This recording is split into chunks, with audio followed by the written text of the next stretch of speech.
家人們看好了，春節期間大魚大肉吃多了，一定要多吃萝卜，少油少鹽，多吃也不怕胖。嗨，大家好，我是小蘇。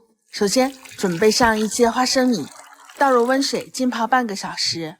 泡好的花生吸足了水分，變得圓鼓鼓的，輕輕一搓就可以搓去外衣。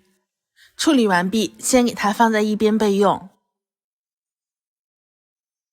接下來準備上1根青蘿蔔，削去外皮，先改刀切成薄片，再切成細絲。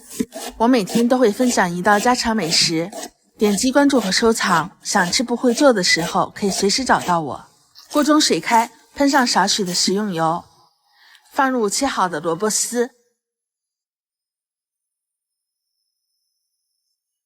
開大火焯水上1分鐘，把蘿蔔焯至變軟，迅速撈出，過一下涼水，使蘿蔔快速的降溫，這樣可以使蘿蔔保持翠綠。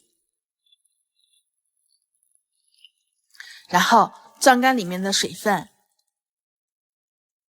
放入一個大盆中，接着準備上一個絞肉機，放入去皮的花生，攪拌上半分鐘，攪成像這樣細小的花生碎，直接倒入蘿蔔中。調味只需加入1小勺食鹽，1小勺白胡椒粉，再次攪拌均勻了，就可以往裡面加入2大勺的土豆澱粉，用您发财的小手抓拌均勻，讓每一根蘿蔔絲上都可以裹滿澱粉。揪出一小團，攥成圓形，然後給它按扁，直接放入籠屉中。水開之後開大火蒸上15分鐘，一道晶瑩剔透的花生蘿蔔糕我們就蒸好啦。稍微給它放在一邊晾一下。接下來我們調個料汁，碗中加入1小勺食鹽，適量的松鮮鮮提鮮，1小勺零卡白糖，適量的生抽入個底味，再加入多一些的老陳醋，離緊劑就好又提鮮。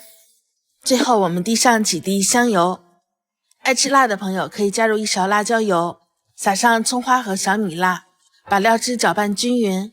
一道非常好吃又簡單的萬能蘸汁我們就做好啦。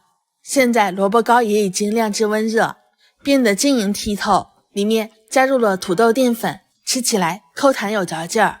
搭配上萬能蘸汁，低油低脂低熱量，吃上一段時間你就會有驚喜的發現。我們下期見。